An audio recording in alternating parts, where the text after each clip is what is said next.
La existencia de los impuestos es un fenómeno milenario en múltiples sociedades, desde los antiguos egipcios, pasando por los indios, los griegos, los aztecas o los rusos. Se aplican impuestos desde hace tantos miles de años que son anteriores incluso a la existencia de la moneda, los impuestos. Y es que se pagaron también de muchísimas maneras, y no pocas veces a la luz de hoy, en este momento, uno revisa la historia y es realmente increíble, ¿no?, la forma en la que se llegaron a pagar los impuestos. Han pasado siglos y las sociedades mantienen el pago de los tributos con esencias y con propósitos que van variando, pero lo que sí no cambia es que no se eliminan, se mantienen. De los tributos en la Cuba de hoy y de los persistentes incumplimientos en su pago, vamos a hablar en esta emisión. Acompáñanos.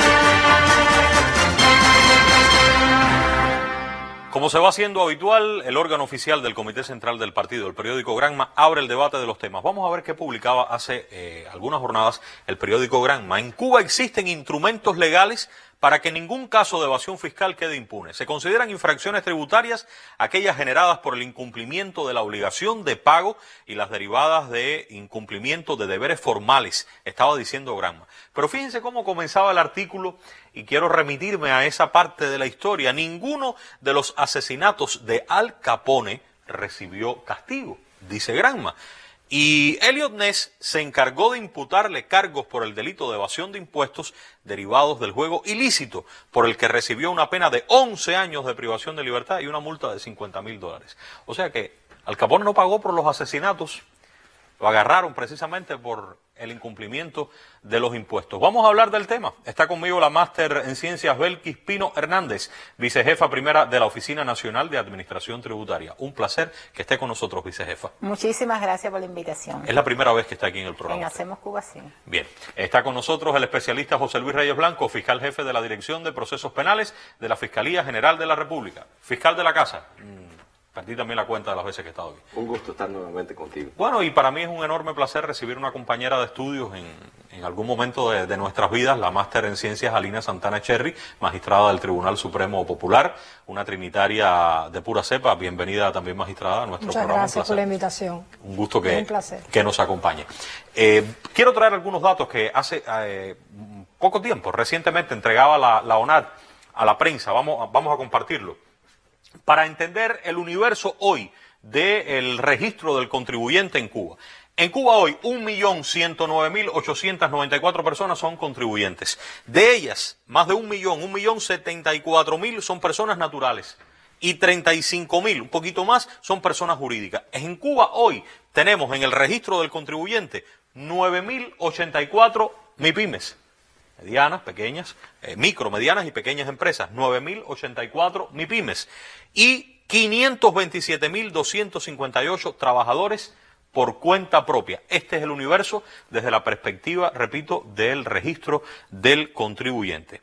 Yo creo, no sé la opinión de ustedes, que todavía la cultura tributaria está incipiente en nuestro país, a pesar de que la historia es larga. No sé si están de acuerdo conmigo en que el problema es la cultura tributaria o la disciplina o los mecanismos que permiten, porque el mismo cubano a veces en otro entorno sí aprende bien de la cultura tributaria. ¿Dónde está el problema aquí, vicejefe? Bueno, en nuestra apreciación, lo de la cultura tributaria pudiéramos decir que es un fenómeno relativo. ¿Relativo? Sí, es verdad que falta cultura tributaria, y no diría solo en los contribuyentes, sino en toda la población. Tenemos que, desde las nuevas generaciones, inculcar la necesidad del pago de los tributos a partir de la labor redistribuidora que ellos tienen en nuestra sociedad. Pero también sabemos de contribuyentes que tienen mucha cultura, porque aprovechan las brechas que tiene la ley para pagar menos, incluso otros que de forma fraudulenta disminuyen sus ingresos. Entonces, por eso te digo que la cultura es relativo. Ahora, ¿son opcionales los impuestos? Aunque la palabra, cuando yo digo impongo, esto está impuesto, y pregunto, ¿son obligatorios los impuestos? Es que la esencia de la palabra lo está diciendo, fiscal. No son obligatorios. ¿No son obligatorios o no son opcionales? No son opcionales, no son obligatorios. Son obligatorios. Porque hay una ley que lo respalda hay una constitución que lo establece. ¿Está en la Constitución? Sí, como ¿Dónde podemos ver eso en la En la Constitución? Constitución, entre los deberes fundamentales del ciudadano, en el artículo 90, inciso ¿Ah, sí? D, está la obligación, o sea, el deber de contribuir a los gastos públicos. Deber que viene dado por el Estado, para que el Estado cumpla con sus funciones de redistribuir las riquezas, o sea, los ingresos que recibe el Estado, y para que haya equidad, para que cumpla con las funciones que tiene el Estado para con los ciudadanos. Aquí está el artículo 90, pero ¿solo esto? ¿Solo tenemos la Constitución? No. Ajá, dígame.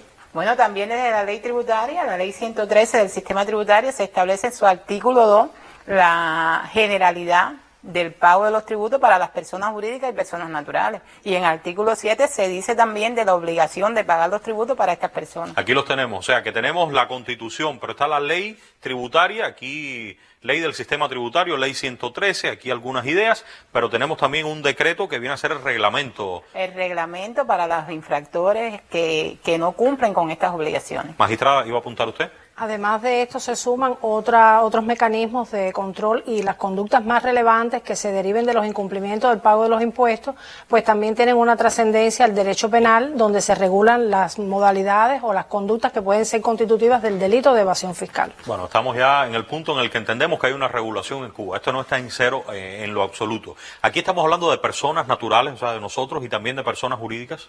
Sí. Se habla tanto de personas jurídicas como de personas naturales. Y ello se extiende también, fiscal, a las investigaciones que hacen ustedes y a las sanciones después, Sí. magistrado.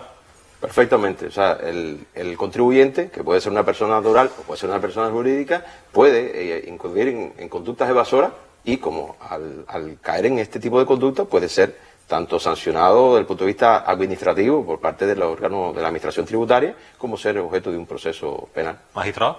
Así es, como mismo refiere el fiscal, son sujetos del derecho penal tanto las personas naturales como las personas jurídicas y en correspondencia con la conducta en que incurre, pues recibirán. Ahora, para entender, antes de ir a ejemplos concretos de cómo se está violando en Cuba esta obligación que ya sabemos está en la Constitución. Yo recuerdo que se hablaba de tributos en general, pero hay tasas, hay contribuciones, hay impuestos. ¿Cuál es la diferencia, desde un ejemplo práctico, de estas tres categorías diferentes? Bueno, vicejefe? hay diferencias. Los tributos están compuestos, como bien dice, por impuestos, tasas y contribuciones. Impuestos, tasas y Y contribuciones. contribuciones. ¿Qué pasa? Que el que paga un impuesto no recibe una contraprestación específica hacia él directamente. Pero el que contribuye, el que paga la contribución, podemos poner el ejemplo de la contribución a la seguridad social, es beneficiario de la seguridad social, por tanto, tiene un destino específico cuando se trata de las contribuciones y beneficia directa o indirectamente a la persona que lo está pagando. O sea, que lo que a usted le rebajan del salario, esa contribución, sí se retribuye a usted después, ¿no? Claro, desde el momento que usted está afiliado a un régimen de seguridad Eso es lo que social. se le descuenta el salario, que decimos, usted no lo ve, ya se lo descontaron, pero eso sí va directamente a usted. Y en el caso ¿Y la de la tasa? tasa, ¿Cuál es la tasa? en el caso de la tasa, el obligado a su pago recibe una contraprestación en servicio por parte del Por Estado, ejemplo. digamos, en la tasa de peaje, cuando vamos por el tramo, por ejemplo, en la carretera que va a Varadero, usted el beneficio que tiene que, bueno, entonces el Estado tiene que mantener esa carretera en buenas condiciones. ¿Qué otra tasa, por ejemplo? La tasa aeroportuaria, por ejemplo, que pagamos la tasa aeroportuaria y recibimos los servicios que hay dentro del aeropuerto.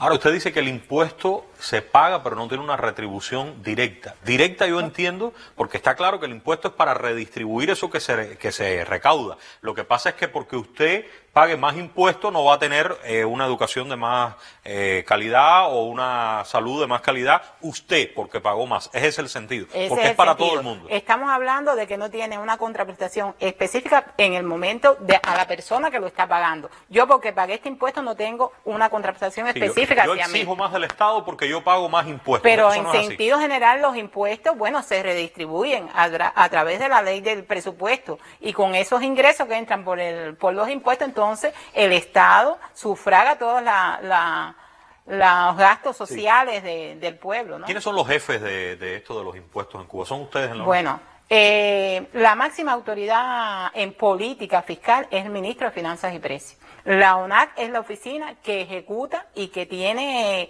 la función de recaudar los ingresos, velar por el correcto cumplimiento de las obligaciones, controlar, fiscalizar cómo se está realizando el pago, pero finalmente quien aprueba la ley La ley del sistema tributario es aprobado por la Sí, Asamblea Nacional. claro. No, y el presupuesto es una ley también que Y aprueba el la Asamblea. presupuesto también es una ley. Bueno, y en materia de incumplimiento, los primeros que tienen que velar porque se paguen los tributos son ustedes también. Claro, claro. Eso sí es una función de la ONAD. Entre las funciones de la ONAD está la recaudación, está también la asistencia, la facilidad a los contribuyentes para que conozcan y paguen de forma voluntaria en el Sí. momento que corresponde, pero también está la función de control y fiscalización. Entonces, en este programa tenemos como elemento de disuasión al fiscal y a la magistrada, porque después de que ustedes hagan todo lo que le toca es que vienen ellos. ¿Es así? ¿Es correcto?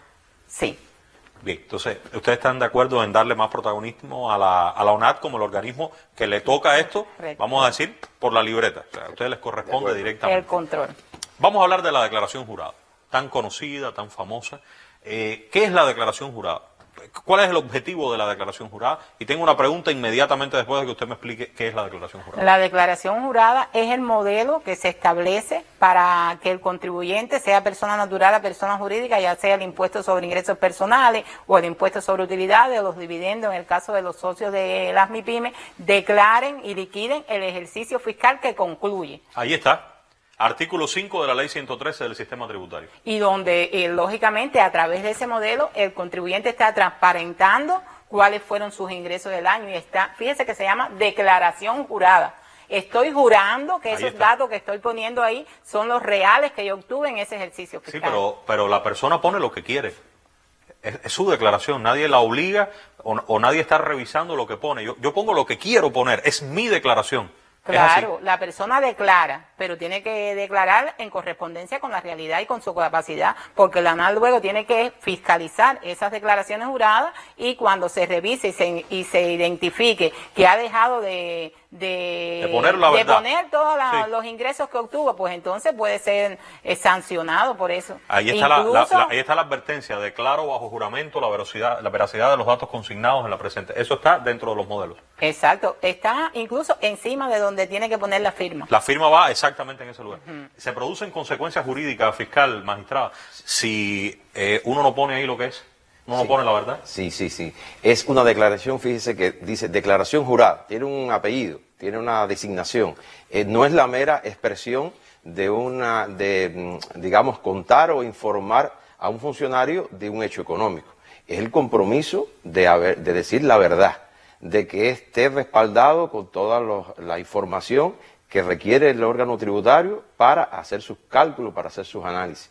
Tiene consecuencias jurídicas, lo tiene. Consecuencias jurídicas, incumplir con esto que está ahí. Incumplir. Tienen consecuencias jurídicas que pueden ser atendidas desde el derecho administrativo como desde el derecho penal. También puede llegar al tribunal esto. Pueden llegar al tribunal las conductas que por su connotación impliquen un daño o una lesividad tal que requieran, por tanto, que el derecho penal haga su función y sobre eso se establezcan sanciones. Sin embargo, usted me decía también la directora, la jefa nacional de la ONAD, que el 99% de las personas entregaron la declaración jurada, naturales y jurídicas, en la última campaña. Esto es excelente. Entonces, el problema no es la presentación de la declaración jurada, el problema es qué es lo que se está poniendo dentro de esa declaración jurada, vicejefe.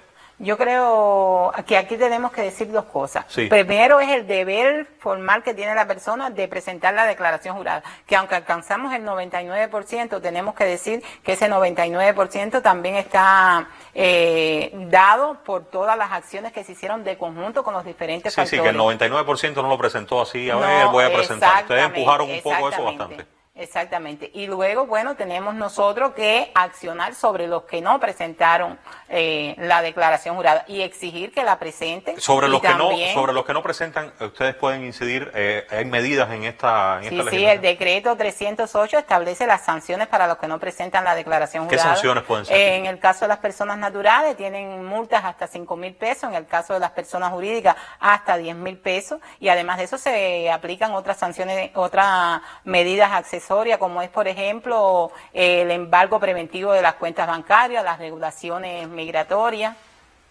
Muy bien. Ahora, el que presenta, estoy entendiendo que el que no presenta la declaración jurada está en problemas. pero el que presenta la declaración jurada puede estar en problemas también si no pone ahí lo que tiene que poner, si no es la Claro, verdad. entre las funciones de la ONA está precisamente la revisión de la declaración jurada. ¿A partir de qué? De la información con que cuenta la ONA y los cruces de informaciones que hacemos con otras instituciones. Hablando de cruce, yo hice mi tarea desde que supe que este iba a ser el programa y me puse a indagar en el mundo de los negocios privados, un poco en la empresa estatal. Dije, bueno, déjame ver. Busqué en redes sociales también opiniones y yo he traído algo que quiero que ustedes me den su opinión. Fíjense, 99% en la última campaña de los contribuyentes presentó la declaración jurada. Sin embargo, estamos claros de que el problema de los tributos en Cuba no anda bien. Si el 99% presenta la declaración, el problema obviamente no está en la presentación, sino en lo que ahí está contenido. ¿Y cuáles son esas conductas? Eso fue lo que averigüé. Yo le llamé a esto, vamos a compartirlo por favor, mecanismos, le puse así, mecanismos fraudulentos. A mí me parece que mucha gente está subdeclarando los ingresos, o sea, está diciendo menos de lo que realmente está ingresando. Yo también encontré que hay un grupo que no llevan registros contables. Sin ser especialista, yo siento, y existen opiniones sobre la contabilidad que pueden llevar hoy determinadas formas de gestión, que no es la que permite que ustedes entren a controlar realmente eso. También me parece que hay quien obstruye los controles. Yo pregunté a algunos fiscalizadores de ustedes, los inspectores o fiscalizadores, hay veces que tienen que ir 5, 6, 7, 8 veces porque no le dan la cara, o porque no aparecen, o porque, vamos a ver otro ejemplo, también hay quien no aparece y de paso dice un número distinto de trabajadores del que tiene. O sea, tengo 20 trabajadores conmigo, pero tengo 5 declarados y 15 que no existen, pero sí existen ahí en la realidad. Y quiero poner un ejemplo más, y es el que tiene que ver con los testaferros o los prestanombres. Hay gente que tiene el negocio a nombre de otra persona y esa otra persona no es el verdadero dueño, y esto también tiene consecuencias. ¿Están de acuerdo conmigo en que estas pueden ser las conductas, fiscal? Sí, esas son algunas de las conductas. Estas son algunas más representativas. Estas que yo investigué son las que más se ven, o se me puede haber quedado alguna. Cuando le digo más representativas, son aquellas que incluso muestran con mayor claridad la intención fraudulenta. La intención fraudulenta es no decir la verdad, utilizar un mecanismo engañoso de información. Cuando decimos subdeclaración de ingresos, ahí estamos diciendo, estamos declarando, o el contribuyente está declarando, un ingreso inferior al que realmente obtuvo. Por tanto, el cálculo del impuesto relacionado con los ingresos va a ser menor, es decir, contribuirá en menor medida de lo que le tocaba hacer a partir de sus ingresos. Si hablamos de los temas contables, es decir, de no llevar la contabilidad, está indicado, está establecido que todo actor económico que presta un servicio tiene que tener su sistema contable, para bien o para mal. Cuando digo para bien o para mal, porque hace falta también saber la economía de ese negocio. Quien no lo hace está explícitamente, está abiertamente evadiendo, porque no está dejando trazabilidad de sus operaciones contables. Que obstruyen los controles, ¿eso es verdad? Obstruyen, sí, porque hay personas, hay contribuyentes que interfieren, que obstruyen, que no le dan todas las facilidades que están obligados a dar al fiscalizador para que el fiscalizador haga la su declaración trabajo. de personas por debajo de la realidad. Otra acción engañosa, fraudulenta, por cuanto el impuesto que se paga por la fuerza de trabajo está en correspondencia proporcional con la cantidad de empleados que usted tiene. Y eso tiene una trascendencia para esos empleados que no están declarados. ¿Cómo no? Tiene una trascendencia porque puede afectarle, es decir, esta subdeclaración de fuerza de trabajo afecta no solamente a los ingresos que debe entregar o que debe al impuesto, sino a la persona que no está siendo declarada como trabajador y que por tanto puede afectar. Los testaferros, fiscal. Bueno, son personas que prestan su identidad, que prestan sus nombres, porque detrás de esas personas hay otros que realizan negocios, muchas veces negocios turbios, negocios grandes negocios, y que les interesa ocultar el origen del dinero, les interesa ocultar que en verdad son los dueños de esos negocios, y por tanto utilizan el nombre de otras personas, las cuentas bancarias, y entonces también esas personas pueden incluso estar comprometidas. Tengo otro ejemplo, a ver qué me dice, y quiero, vicejefa, su opinión. La utilización de cuentas personales para la actividad económica, que no tienen la cuenta que debe ser o sea, la que corresponde en el banco a esa actividad y utilizan cuentas de otras personas o tarjetas suyas personales o de otras personas. Claro, también eso es una forma de evadir, porque cuando usted no ingresa o deposita sus ingresos en la cuenta bancaria que tiene el negocio, usted está tratando de dividir los ingresos y que no se vea la realidad de los ingresos. No se ve después la realidad. Los ingresos. Sobre estos mecanismos fraudulentos quiero dos cuestiones. Primero, todo esto puede tener trascendencia al tribunal a la hora de considerar o no ustedes la culpabilidad, la tipificación de un delito, magistrado. Sí, porque sobre todas las cosas, Humberto, porque se entiende que esa es una conducta que es intencional. O sea, nadie hace esto sin querer. No, en principio, no. En principio no. Cuando los contribuyentes, en un primer momento los contribuyentes, adoptan algunas de esas posturas, lo hacen con el propósito de evadir o sea, su declaración jurada, el total de ingresos que pueden recibir, del que se puede presumir después su impuesto, y por tanto lo hacen con el propósito de declarar menos y que su impuesto final sea también menor. Eso es después, porque como dijimos al inicio, ustedes llegan después.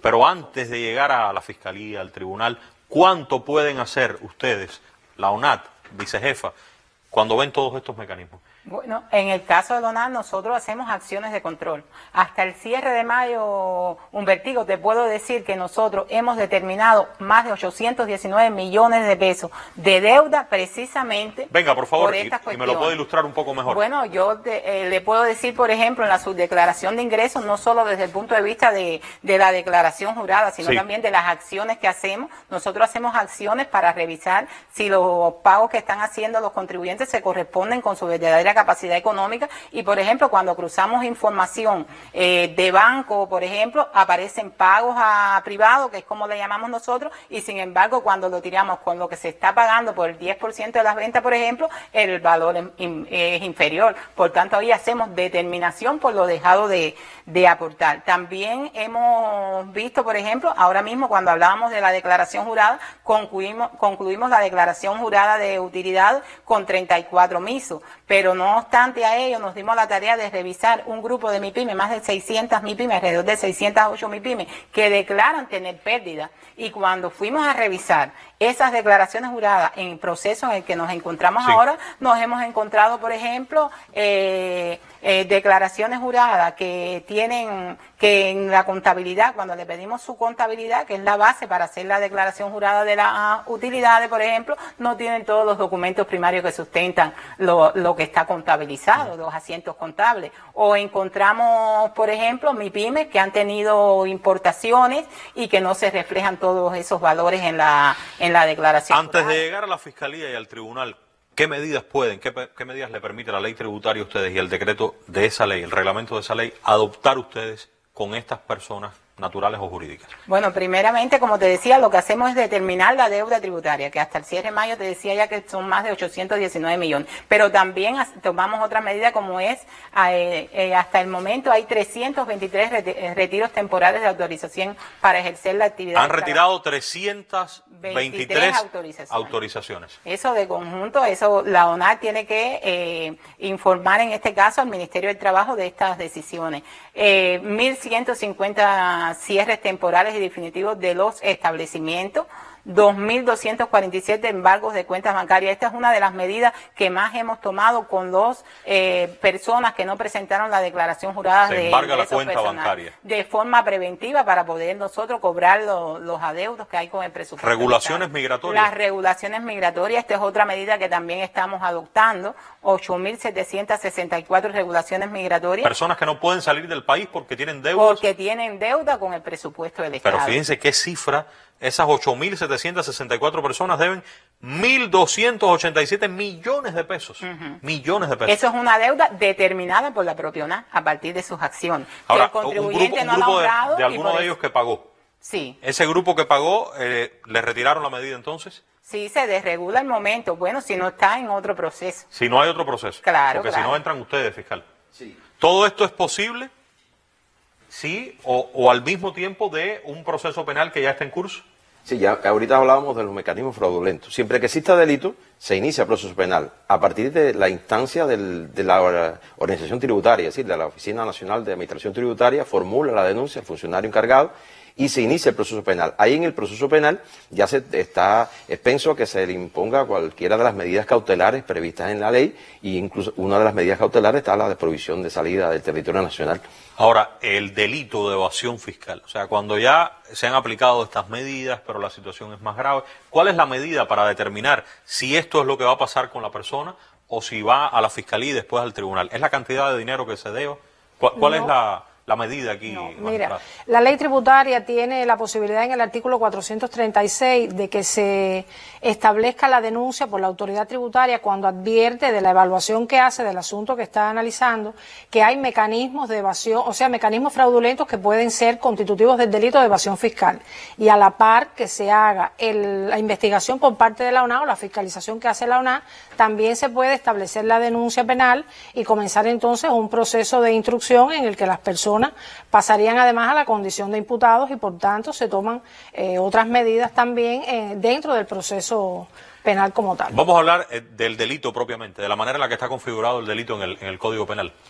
En el Código Penal nuestro existen varias conductas que pueden ser constitutivas del delito de evasión fiscal, pero dado el momento en que nos encontramos y el propio desarrollo que tiene el programa, yo creo que sería importante resaltar que la conducta que con mayor frecuencia se revisa o se tiene en los tribunales es la que regula el artículo 320 del Código Penal. Artículo 320 del Código Penal. 320 del Código Penal. Sí. Que está destinado a sancionar aquellas conductas que por su trascendencia las personas utilizan mecanismos mecanismos fraudulentos que pueden estar dados por la omisión de los datos, pueden estar dados también por la utilización de cualquier ardid o engaño, puede ser también a través de la utilización de testaferros o prestanombres, que no son otras que aquellas personas ajenas al deber tributario que tienen un vínculo con esta persona y que por tanto interfieren en el conocimiento real que debe tener la ONAT de la deuda que tiene la persona. Las sanciones a las que ustedes pueden... Las sanciones están explicadas ahí. Sí. En un primer momento se pueden sancionar, o sea, como dice ahí, de 2 a 5 años de privación de libertad o multa en el rango que aparece establecido en la pantalla, y además existe de esa modalidad una modalidad que nosotros llamamos modalidad agravada, que está determinada por el grave perjuicio que se puede provocar al presupuesto del Estado. Grave perjuicio. Grave perjuicio. Este es un aspecto, Humberto, que requiere de un proceso probatorio en el que se pueda demostrar que la persona ha provocado un grave perjuicio que no solo está determinado por el valor o por el monto de la deuda que debe al presupuesto del Estado, sino que se hace una evaluación en conjunto de todas las circunstancias, tanto en el orden cuantitativo como cualitativo, para poder determinar hasta qué punto esa conducta es grave para el presupuesto del Estado. Gracias. Le invito a que se siente ya al final, vicejefa.